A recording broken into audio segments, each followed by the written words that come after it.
You think you're leading the conversation. You speak your mind, you make your points, and you feel entirely in charge. In reality, you are playing a role written for you by someone else. Every sentence you utter is quietly dismantled.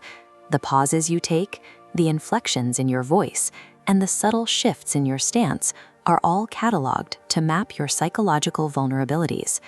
When you finally sense a trap closing, your first instinct is to push back.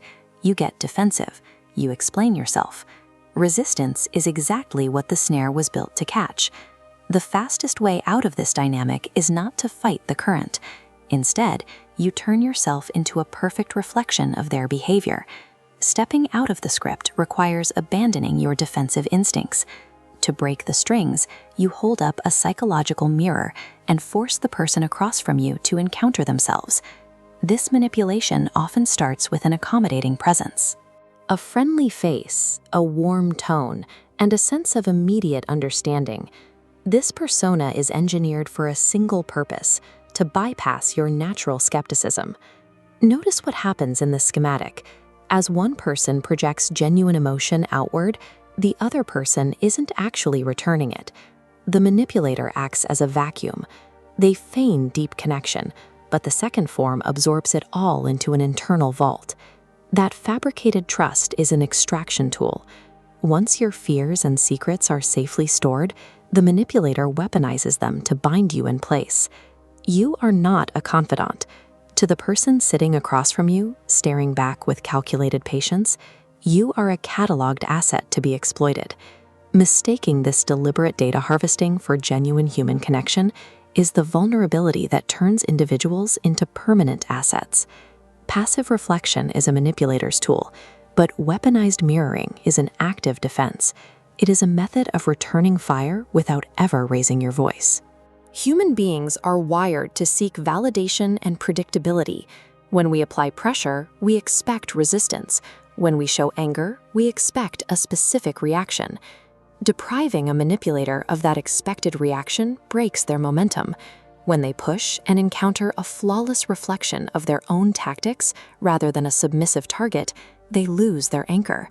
This creates a mental short circuit.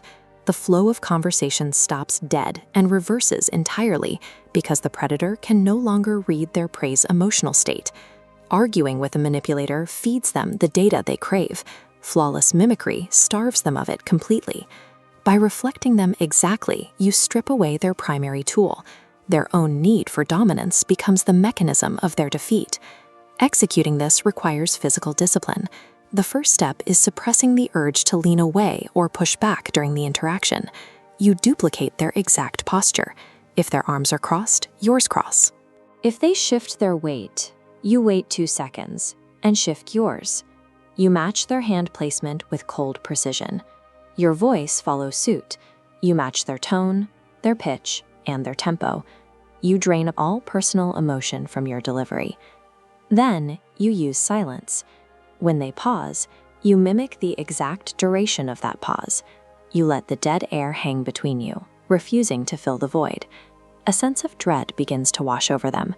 They look at you, but they see their own hollow tactics bouncing back. It feels as though they are speaking to a ghost. Matching them physically and verbally shifts the dynamic. You leave them standing in a territory they don't recognize. The signs of their collapse are visible in the body. You will notice sudden sweating or eyes that frantically shift around the room as they desperately search for a new strategy. They may attempt to force a reaction by becoming aggressive or erratic. They are desperately fishing for any emotional response to regain their footing.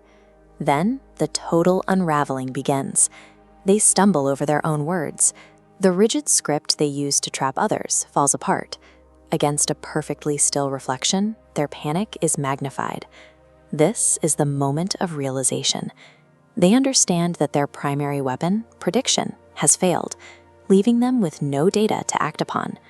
Dominance isn't about volume. It is achieved by forcing the opposition to dismantle their own position.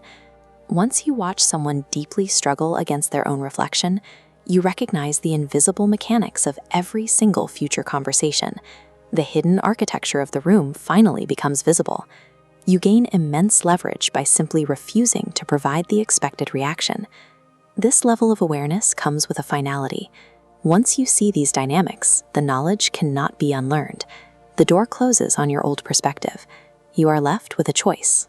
You can use these tools to protect your own mind, or you can turn away and return to being a pawn on someone else's board. A conversation is never neutral ground. It is either a cage designed for you or a mirror used to maintain your autonomy.